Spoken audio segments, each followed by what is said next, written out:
We estimate that about 10 to 15% of women have PCOS. PCOS is the leading cause of infertility worldwide. Many of us are not ovulating consistently. Ovulation is important even outside of even thinking about fertility. It's the only time in our cycle our body is producing ample what's called progesterone. We know that daughters of mothers who have PCOS have an 8 times higher likelihood of having PCOS. Fiber helps your blood sugar. Blood sugar balance is actually paramount when it comes to hormone health. So fiber actually helps us prevent insulin resistance and type 2 diabetes. We're at a higher risk for heart disease, stroke. When we're pregnant, we're at a higher risk for miscarriage, gestational diabetes, preeclampsia. Over 50% of us will get type 2 diabetes by the age of 40. Not to fear monger, there's so much that we can do to take back control.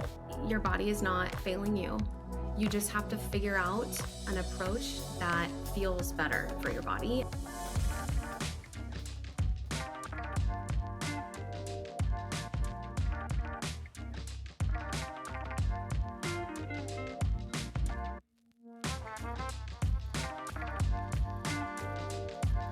Hey everyone, today's episode of the Gut Check podcast is a cannot miss episode with Cory Ruth, who is the women's dietitian on Instagram.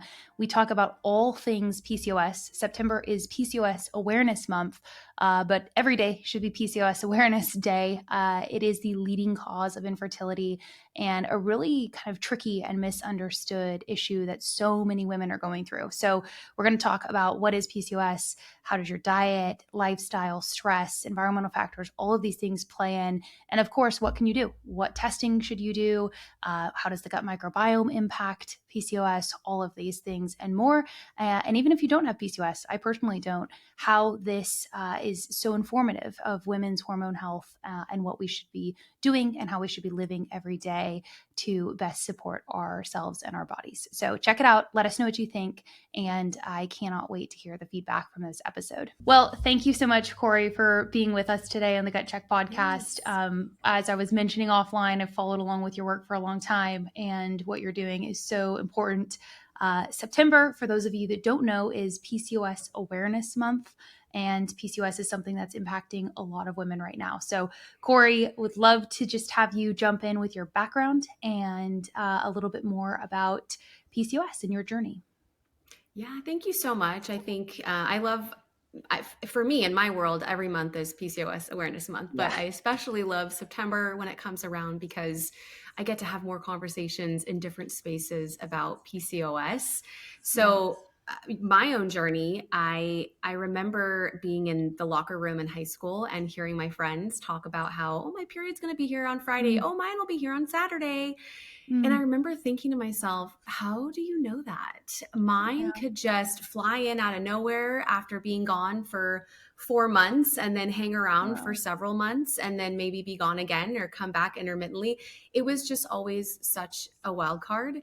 And I was absolutely floored, listening to conversations about, and even, learning in school about how your cycle should come every 28 days and you ovulate on day 14. And that's that. And that is what is normal. So as I grew up, I started to realize, wow, I'm not normal. I'm not a normal woman. And that feeling sat with me for so long. And one of my main missions in doing the work that I do is helping to really know your body is just fine and you have something called PCOS. So here's what that means. And here's how you can actually manage it better outside some of the most common sort of, pharmaceutical interventions, which certainly have their time and place for sure. But I always want women to know that there are alternative means, to get you where you want to go. So as I got older and I decided to become a registered dietitian, I learned a little bit more about PCOS and I started to understand, ooh, that's me, that you're describing me to a T, irregular periods, hair loss, mood changes, all kinds of things. So once I opened up my private practice, I thought, I don't want to work in PCOS, number one. That is just too complicated. There's too much going on. And the farther along I got, I started to understand, I am the perfect person to work in this space. Here I am, with a full understanding, a full knowledge base around blood sugar regulation as an RD. That's a huge bulk of our, what we learn in school. And when I got my master's, I felt very, very in tune with all of that. And here I am with PCOS. So I Yeah. did decide to step into that space, and I have never looked back. It's just been an incredible journey. And I'm so glad that I did that. And now I work with women all over the world to help them better understand their condition and how they can manage it through diet and lifestyle modifications, along with supplements. And yes, digestion plays a role as well, which we can kind of chat more about later. But yeah, that's kind of And what my so story was. Yeah. that's awesome. And I mean, we're going to talk about all the symptoms, but Yeah. what a good, I have a daughter, I'm pregnant with a second daughter. So now it's hitting home Oh, of, yes. of young women and how you Yes. feel like, okay, something's not right, but you really have no idea what it Yep. is. And I know, at least for me, I didn't even learn about hormone health really until I was getting ready to start having children. And it's like, Yes. that's really late in life, right? When Really, that truly. should be taught during the teenage years at least. Yes. And so, what is PCOS? What we're talking about? Let's start there, and then maybe some Yeah. of the common symptoms, which there's a lot of them. So PCOS stands for polycystic ovary syndrome. And it's kind of a big misnomer that, a lot of us are advocating for a change in the name because it makes it Hmm. sound like we are the same as someone who has these big, large ovarian cysts that can rupture and Right, cause pain. We can right. certainly have those, but those are different types of cysts. The cysts Hmm. that are present for many of us, but not all, and I'll get to that in a second, are Hmm. really just immature, underdeveloped follicles. And how I Hmm. like to describe it is they're all competing to ovulate and nobody's winning. So they Mm. build up in the ovaries. That's why if we get an ultrasound and we see our ovaries, it looks like a little string of pearls. And I'm sure Mm. you might have heard it described as such. They Mhm. just build up there. And so we just collect a ton of them. And what can happen is when we're not releasing that egg on a regular basis and ovulating regularly, which then can look like a regular period, we see higher rates of infertility because we have Mhm. to be ovulating in order to get pregnant. So we see that but you have to basically meet 2 out of 3 diagnostic criteria in order to be diagnosed with PCOS. And this is where it can get complicated because Mhm. if somebody has a regular period, they might think to themselves or hear, oh, well, I must not have PCOS. That's the one that with irregular periods. But that's only Right. one of the diagnostic criteria. The other one is having polycystic ovaries, and the other is having elevated androgen levels, which are basically Mm. like one of the main ones is testosterone, Mm. or having symptoms of that. And elevated testosterone can cause facial hair and body hair growth in Mm. women. It can cause acne. It can cause us Mm. to lose hair. So we get hair where we don't want it and we lose hair where we do. It can Yeah. cause irregular periods. That can be a root cause. And it can also contribute to weight gain and an inability Mm. to lose weight as quickly as somebody without something like high testosterone. So you really only have to have 2 out of 3 of those in order Yeah. to get a diagnosis. But there are so many symptoms that are directly caused by PCOS, and there are so many symptoms that are related and connected. And I love to highlight that for women to show them, hey, this Mhm. could be potentially connected to your PCOS. So here's why just by working on your PCOS, you can make really great strides in other areas like eczema, Right. keratosis pilaris. There's all kinds of connections when it comes to skin and digestion and mood, Yeah. fatigue, cravings. So those are some of the issues that are associated with PCOS. But I will say too that because of this metabolic component, we see a lot of insulin resistance. Yeah. We are at a much higher risk for type 2 diabetes. Right. So, one of the statistics that I found to be just super alarming is that over half of us, so over 50% of us, will get type 2 diabetes by the age of 40. So, Wow. that's a staggering statistic. And again, Wow. like one of the reasons why I'm doing what I'm doing to try and Yeah. cut that rate down. We're at a higher risk for heart disease, stroke. When we're Yeah. pregnant, we're at a higher risk for miscarriage, gestational diabetes, Mm-hmm. preeclampsia. The list goes on and on. So it is serious and it is important. But again, not to fear monger. There's so Right. much that we can do to take back control. About how many women in the US have PCOS and how much of it is misdiagnosed or undiagnosed? Yeah, so exact numbers, we estimate that about 10 to 15% of women have PCOS.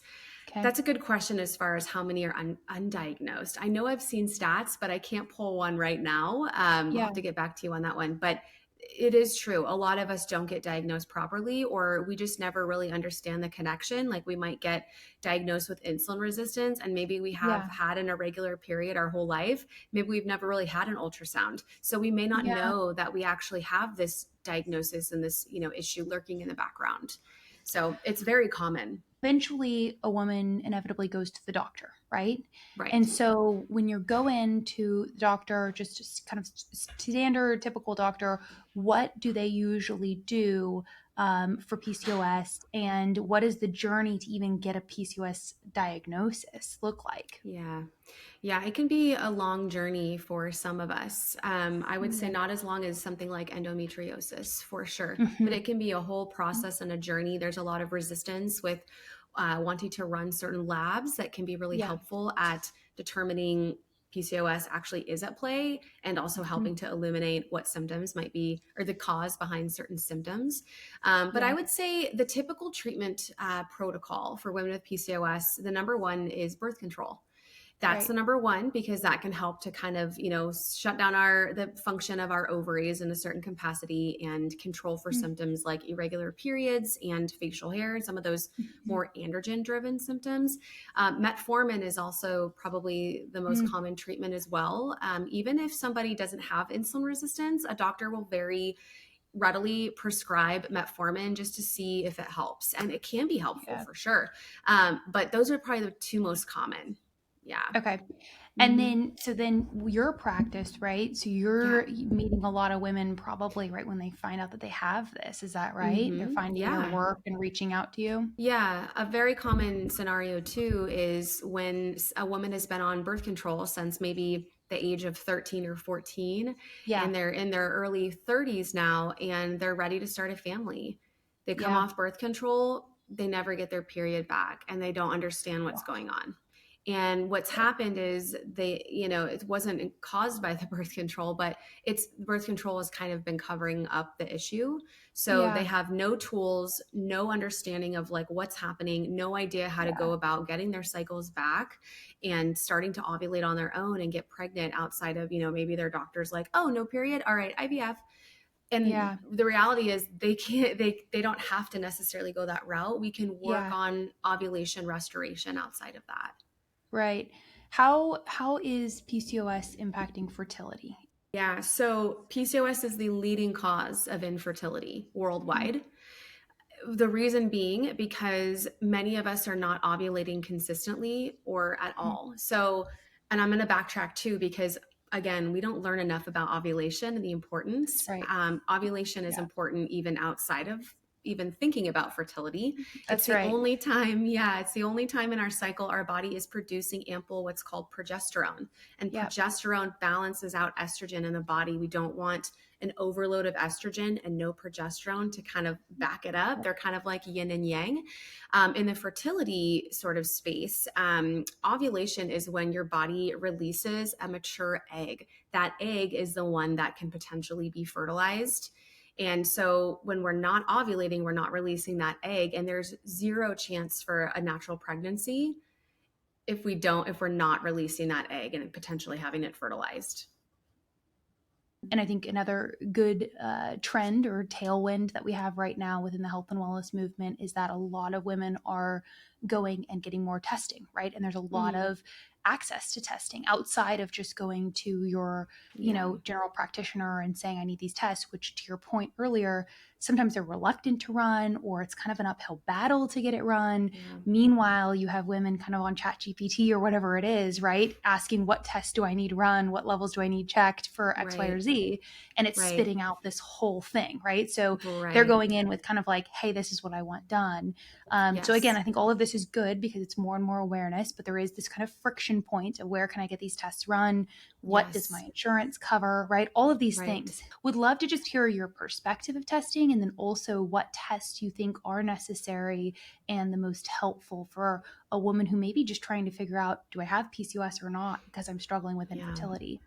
Yes, yeah. Thank you for bringing that up. I was just talking to colleagues about this. I've actually been really diving more into the lab Mhm. work, blood work, testing, all kinds of testing sort of world because, yeah, it is becoming apparent to me. It's always been apparent, but how lacking this is, when we Yeah. go to, it's like our standard primary care or OBGYN, um, yeah, we can get some labs run, but most of the time we don't get the full thing. We don't get the full Yep. panel of what, I would recommend. So I have a huge list. I'm not going to go through absolutely Yeah. everything that I would love Yeah. to see because there's just so much, but I Yeah. would always want to start with a full hormone panel. And typically that Mhm. can include estrogen.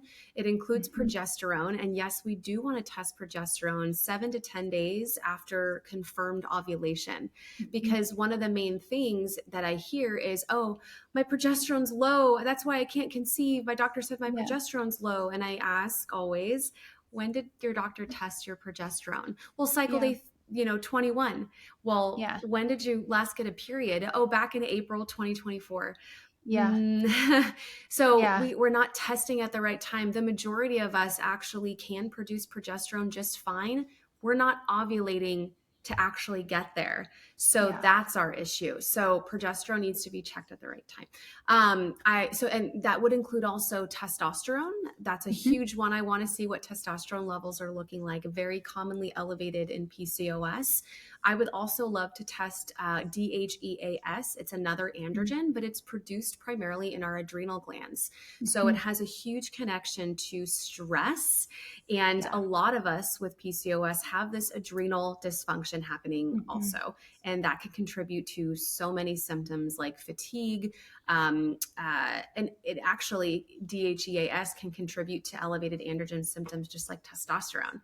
So if Yeah. somebody's testosterone is looking normal and they're experiencing, something like facial hair, body hair, acne, irregular periods, it could be actually due to that. So that's another thing to check. I also like to test what's called sex hormone binding globulin, or SHBG.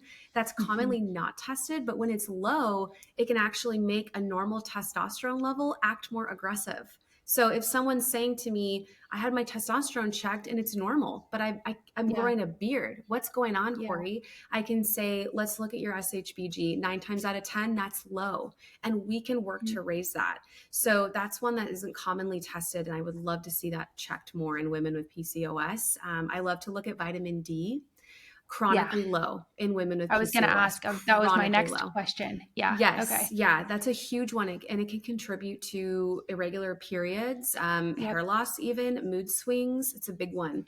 So that's huge. Another one that I love to check is cortisol. I love to see what's going on Mhm. there. There's different ways and different schools of thought around how to check and when to check that one. I love to check a thyroid panel, full thyroid panel, to Mhm. see if that's concurrent, because it's common to have both a thyroid issue and PCOS. So Mhm. love to see what's going on there. I love to check iron and B12, especially if someone's Mhm. having energy level and fatigue issues. That's very typical for me to include. And I love to check outside of those. I love to check liver enzymes. Fatty liver, non-alcoholic fatty liver disease is Yep. very common in PCOS. We're at a much higher risk. So I'd love to see what ALT and AST are doing and go from there. I love to check a full lipid panel. I love to see what Mhm. your LDL, is doing, your triglycerides. Very common to have elevated cholesterol. And these are things that if we're testing for early, we can Yeah. catch. But it's just common to say, oh, you're 25, maybe your BMI is 26. We're not gonna, Yeah. we're gonna bypass that. But we can check and potentially prevent so many things just through early testing. I'm just curious. I mean, this Yeah. thought just came to my mind, and I don't know. There's the answer is probably there hasn't been enough studies, but I'm just curious. I mean, do you think there's a correlation between how early we're, a lot of women are going on birth control, which Mm, that's a new thing for, human history, frankly, over the mhm. last few decades, but Right. how early we're putting young women on birth control and then some of these issues? Yeah, I can't say I've seen any solid literature that demonstrates that at this time, Yeah. but it's not to say that maybe we haven't run the right, studies. I Yeah. will say though, if I will say this, if you've been on birth control for decades and Mhm. maybe you've been controlling your PCOS through those means pretty much alone, and all of a sudden you go get labs done, you haven't had them done forever because your PCOS has been air quotes in check, Yeah. and your cholesterol's through the roof. Maybe in that case, if had you not been on birth control and had you been more aware of your Yeah. body in terms of hormones and what labs you need to stay on top of, because a Yeah. lot of doctors will say we don't need to run labs during birth control, right? Yeah. Maybe you could have caught that high cholesterol and you could have reduced your risk for Yeah. something else catastrophic later on. So I do think there's that connection potential. Is there with PCOS, a generational or how should you think about kind of the woman to daughter with PCOS? I don't know if you have children, but for I a do. woman that has PCOS, what's the likelihood generationally that you'd pass on PCOS? I'm curious about this kind Yep. of genetically and how that impacts women. Absolutely. We know that daughters of mothers who have PCOS have an 8 times higher likelihood of having PCOS. Now, research is a little fuzzy as far as like the male connection. Like, for example, yeah, like anyway, so we're still kind of sussing that out, but we do know that there is a genetic link. As far as like the exact extent, I think that's Yeah. still being kind of worked on, and hopefully we see more clarity there soon. But yeah, Okay, yeah. so when you say that 8 times more likely, that's massive. How much of that do you think is lifestyle, right? Is diet related, exercise related, diabetes, obesity? I mean, how much of this do you think is lifestyle, which is such an unfortunate reality, right? Of families and generations. I'm just curious about that too. I know it's like that never ending nature versus nurture debate, Yeah. Yeah. I definitely, we know that environment plays a role. We Yep. know there's a lot of research about endocrine disrupting chemicals Yeah. and how, for example, women with PCOS have higher levels of BPA in Yeah. our blood when we run Yep. testing. So yeah, there definitely, we can't deny that connection. And I think that would be a whole nother conversation when it comes to infertility as well. Yeah. But also, let's talk about the weight component because Yep. that definitely plays a role. Not to Hmm. focus on that exclusively, but we know that Hmm. it plays a role. We know that we can, in many women, restore ovulation in women that were previously anovulatory when Hmm. we have moderate amounts of weight loss. Hmm. So, and a lot of it is tied to that insulin resistance connection, right? Yeah. When we drop down our body weight to a weight that is more supportive of healthy Yeah. blood sugars, it's kind of like they work in tandem. Insulin resistance levels decline. We lower our risk for prediabetes and type 2 diabetes, and we start Hmm. ovulating again as a Hmm. result. So it's not to not think of it as like, you know, pounds of fat shed equal health. It's not always Yeah. how I want to think about Yeah. it. I want to think about it in the fact of in the light, when it comes to insulin resistance and how much that can Mhm. play a role in overall hormone health and well-being. So we do have that evidence, and we are living in larger body sizes now than we Yeah. were in the past. Like that is Yeah. fact, that is known. And Mhm. it's not like there are so many different, we're talking about the word fat, like we love like fat, like we love fat when it comes to nice Good juicy food. thighs and a nice Yeah. butt, like we love that. Yep. But it's the fat that's packed around our organs, right? It's the Yeah. visceral fat that we have an Yeah. increase in now. So that's the fat that we don't like to see, that we want to help reduce, because that's what leads to metabolic and all kinds of health issues. So Mhm. I think there's quite a bit more of that in our day and age than there was in the past. And I can't help but see that connection when it comes to like I think there's many reasons why we're seeing higher rates of PCOS. I think we're being, studied more finally. I think we're Mhm. talking about it more. I think more people are seeking testing. So that plays a Yep. huge role in how much diagnosing there is going on. Yep. And then I do see that connection when it comes to environmental toxins and Mhm. also the fact that we have more visceral fat now around our organs and our bodies Yeah. than we did in previous generations. So I think it's all of these things. It really is true that it's an Yeah. epidemic what we're seeing with children right now. And that's Yes. really a big issue. Hmm. And so when you Right. look at young children that are unfortunately carrying more visceral fat, more unhealthy fat than they ever Yes. have, Right. there's this correlation to not just PCOS, but obviously heart disease, right? We're Yes. seeing these Yeah. children, young men and young women that are in their Hmm. teen years and high school with more heart Hmm. disease and heart issues than ever before. And so Yeah. Hmm. for someone that hasn't ever really understood insulin resistance, what is it? I mean, this Hmm. is so important. Obviously, as a dietitian, we're going to talk about this in Yes. food in just a few minutes here. Hmm. But just for baseline, if you're hearing Yeah. a word like insulin resistance and you're not diabetic or you don't know that you're diabetic, how should we think about insulin? What is it? Hmm. And why Hmm. is it so important? Kind of what role does it play in our bodies? Yeah, so I know insulin resistance is a term that I toss around a lot. Insulin kind of acts like the key to unlock glucose in our cells. So it Hmm. helps glucose get into the cells. So what happens is when we have an overload of, a lot of processed foods, and I'm going to use that term lightly, but Yep. processed foods, we think about like a lot of, restaurant food, takeout food, DoorDash Yep. delivery, fast food, all this convenience food that we eat now, when we're overdoing it on those foods, sugar, Dunkin' Donuts, Starbucks, these Yeah. drinks that have 60 grams of sugar in a Yeah. medium drink, and we have no idea we're consuming that. Sodas, Yes. all these types of things, energy drinks, there's an overload, and your body stops responding to insulin effectively. So we have Mhm. insulin resistance, and that's what leads to prediabetes and diabetes. So yeah, when I say insulin resistance and blood sugar, even if Mm. you don't have classically defined or diagnosed insulin resistance, or you're not pre-diabetic, blood sugar balance is actually paramount when it comes to Yeah. hormone health. So for women Yep. with PCOS, when our blood sugar is dysregulated, it sends messages down to our ovaries to pump out more testosterone. And that Mm. can cause all these symptoms that we talked about. So there's a Mhm. direct connection between how and what we're eating and how our PCOS is showing up for us.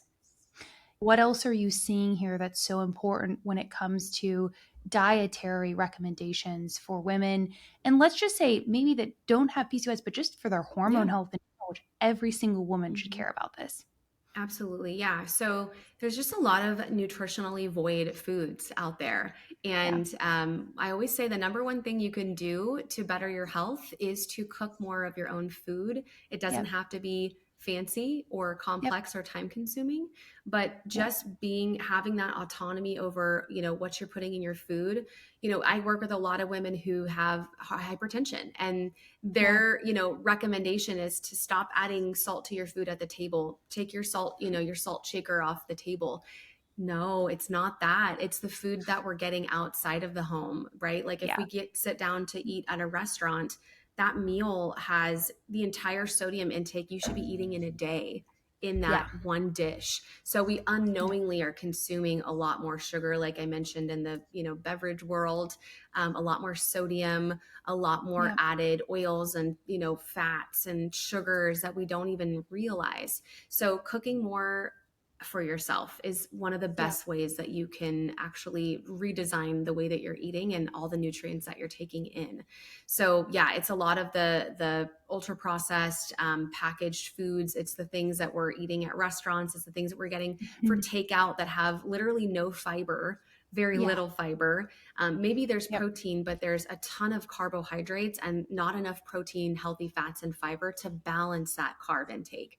So I think a lot of us think Yes. about, PCOS, and they just demonize carbs. We still need carbs. Like carbs are Yeah. vital to function. Um, of course, we have research that actual ketosis Yep. can be helpful, but how sustainable is that for the everyday Right. woman? Very Yeah. difficult to carry out if you've never done it. Try it out. It's Yeah. difficult. Or don't try it actually, because I've done it for you. I've tried Yeah. every single diet that there is out there because I love experimenting. But yes, so it's not about eliminating carbs. It's really about how we're eating those carbs. What are we pairing those carbohydrates with? So, Yeah. that's why we think about, oh, like just, okay, no more white rice, no more white flour foods. But there are plenty of cultures eating white rice. They're not Yeah. eating it alone. They're eating Yeah. plenty of vegetables. They're eating probiotics. They're eating protein Mhm. along with that rice. So it's really about how you're putting your foods together that Yeah. really makes a difference when it comes to your blood sugar levels. I think the reality is just like you have to look at food not to be dramatic, Mm. but like as literally a life source, right? Yes. And if you Yeah. started to So look at it true. that way, as like Mm-hmm. a life source for you and your family, as something that Right. is the most important thing, and you prioritize it more than other things. For someone with PCOS, is there certain foods, micronutrients, is there anything that you do think are really beneficial for PCOS symptoms specifically? Yeah. So, yeah, fiber is a huge one. So we can table that. Protein is a huge one too, specifically having protein in the morning. And Hmm. I love the protein and fiber combo first Yep. thing in the morning because that really sets your blood sugar off on the right foot. If we Yeah. wake up, have coffee, wait until 2 or 3 o'clock when we Yeah. remember to eat something, our blood sugar is Yeah. like, "Meh," it's just not happy with us. So Yeah. that's a big one. And I always say it's great to experiment with yourself and try to add up how many grams of protein and Yeah. fiber that you're getting and just do that for a couple of weeks. You can use a free app Yep. and just see what you're getting. Because so many of us are underdoing it and we don't even realize it. And once we start to Yeah. get closer to the averages that we should be at, wow, we feel incredibly better. And, Yeah. had we not known that. So that's a huge one. Anti-inflammatory nutrition is a whole podcast episode in and of itself, but we really can impact our levels of inflammation by Mhm. changing up how we're eating. So, things like superstars that I can think of off the top of my head, um, olive oil, Yep. avocado, tomatoes, berries, nuts, seeds, beans, Yep. um, omega-3 fatty acids in fatty fish. Those Yep. are number one. And I think you kind of hinted at this, but Americans really don't eat enough seafood. Not at And all. especially Yeah. like all my Midwest friends, they're like, Yeah. ew, which I mean, kind Yeah. of makes sense if they're not close to the ocean. But Yeah. yeah, there's so many nutrients. And that is like it's just the best source of anti-inflammatory omega-3s. Yep. So that's a huge one. So yeah, fish, seafood, sardines, Yep. shrimp, all of these foods are huge for that. But yeah, a lot of the plant-based foods that have that fiber are Yeah. we undereat them for sure. Ideally, the whole entire supplement category doesn't exist, right? Ideally, you don't even need Yes. these things because we eat the right Yes. way and we live the right way. Right. However, as we know, there's more of a need than ever to use them as tools, right? And that's how we Right. should think of them. But Yes. with Yes. fiber, Great. it is, I've done this as someone who's like Mhm. pretty well in tune with, how much fiber we're lacking, how important it is, all of these things. Yes. I've looked at how much fiber I'm getting throughout the day, and it's like, it's hard to get 15 to 20 grams. I mean, you have to Yeah. really You gotta. intentionally add in these things. Yes. So, would love to Hmm. hear your perspective on kind of the importance of fiber for someone with Yeah. PCOS, but also just in general, the importance of fiber for hormone health, because this is something that's Hmm. not talked about enough at all. Definitely, yes. So fiber is helps your blood sugar. So just like Mhm. protein, it can. So to give a little visual, and if you're listening to this, not watching it, that's okay. I'll still try to illuminate, try to what I'm saying. But if you were to eat a piece of white Wonder Bread, Yep. um, alone on its own versus one of those like really seedy, nutty, whole grain, whatever artisan, blah, blah, blah, Yeah. whatever that has like 5 grams of fiber in a slice. Yeah. If you would watch your blood sugar after eating those two things, Mhm. what's happening is the blood sugar on the Wonder Bread is going whoosh, shooting up. And your blood sugar after the really nutty, seedy, fibrous bread is rising, but fiber helps to kind of negate that blood sugar spike. So Yeah. fiber actually helps us prevent insulin resistance in type 2 diabetes. And Wow. that's really important in PCOS and just general women without PCOS as well. Yeah. But fiber helps feed our gut bacteria. So, Mm-hmm. if you think about, I like to tell my clients, it's as if like you're kind of sprinkling fish food and they're, bacteria are Yeah. eating that little food. And that's where we see more multiplication of healthy, normal commensal bacteria to Yep. crowd out some of the more opportunistic bacteria that can cause Yeah. problems. So that's where we can avoid things like dysbiosis. Mm-hmm. And there's so much to say around estrogen too. So when Yeah. it comes to hormones like estrogen, your body actually excretes estrogen out through your stool. So Mm-hmm. fiber can kind of help bind it up and get it out of the body. We don't want to be, Yes. hanging on to that estrogen and kind of upcycling. We want to be, use it and then lose it. So fiber is important for so many different reasons for us as women. And yeah, most of us are getting less than 10 grams a day And on what's your average. recommendation for the daily intake for a woman? 25 to 35 per Yeah. day, and it can be done. But yeah, we have Yep. to be intentional, and we really do Yep. need to be thoughtful about fiber intake. But that is my goal for women who are Mhm. working to improve their hormones. Would love to just hear your take on the importance of the gut microbiome with hormone health and also the gut microbiome with women with PCOS. This is an emerging area of research, so we're still learning a lot about it. Something that there's still a lot to learn about, but as it goes with the gut microbiome, it's going to be emerging for our entire life. So we'd love to hear how you approach the gut Yeah. microbiome as it pertains to hormones and also as it pertains to women with PCOS. Yeah. So first, I want to just say this more general overview. We hear about the gut brain connection, Yeah. or like our second brain is in our gut. Have you ever, if you're listening to this, have you ever had something really like horrible or like anxious, like makes you really anxious and scared happen to you, and then you have to run to the bathroom, or Yep. you get really, really stressed and you're just completely blocked up, or you Yep. travel?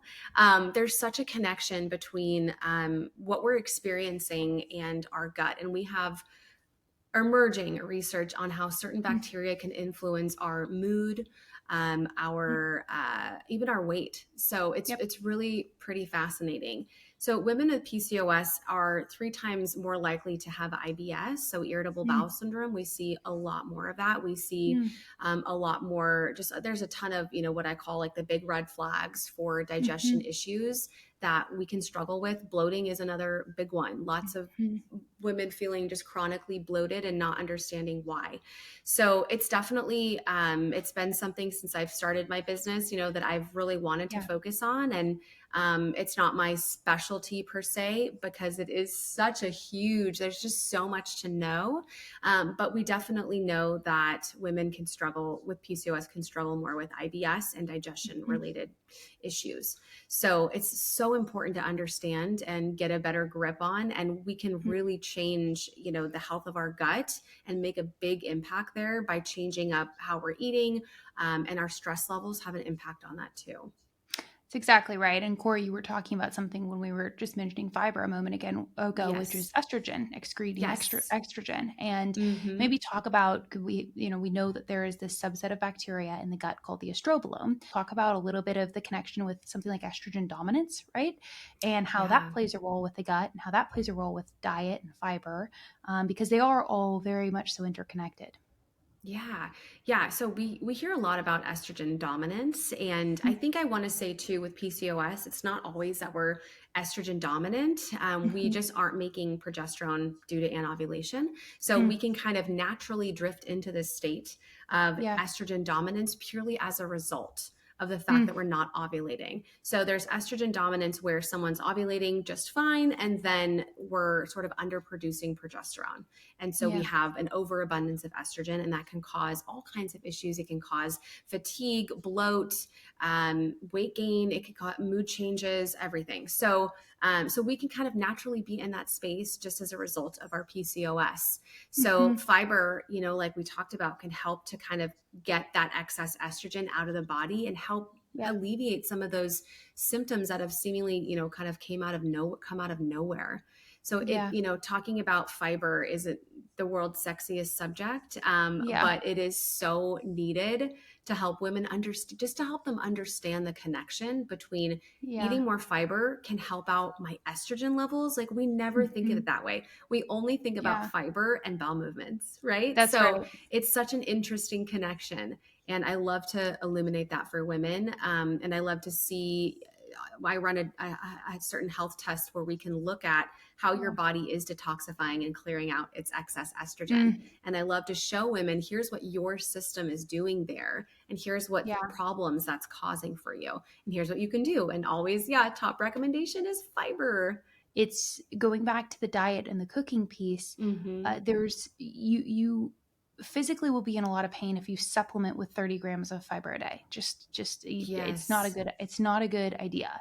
Right. It's fiber is such a good example for us, as this, essential nutrient that you can't have a silver bullet for, you can't supplement your Yes. way out of. And I want to kind of switch gears here and hopefully just provide a lot of help and shed some light into some of these things for women. So, when it comes to the gut and hormones, we hear this a lot about limiting stress. What are some of the just practical advice, and what do you tell? You're a mom of three, you understand this, you're working, life is really challenging for all of us. So Mm. I would love to hear kind of your advice on stress and how you approach it, and what are some of the kind of non-negotiables maybe that you lay out for those that you're helping with PCOS, but just for health in general. So, three things come to mind. I do feel like our modern just day life lends itself better to stress 1,000%, so much more than Yeah. previous generations. And I'm going to just call this out, this lovely Yeah. little device. So many of us are working from home now, and our work Yeah. never shuts off. Yep. So, one of the best pieces of advice is to unplug more often.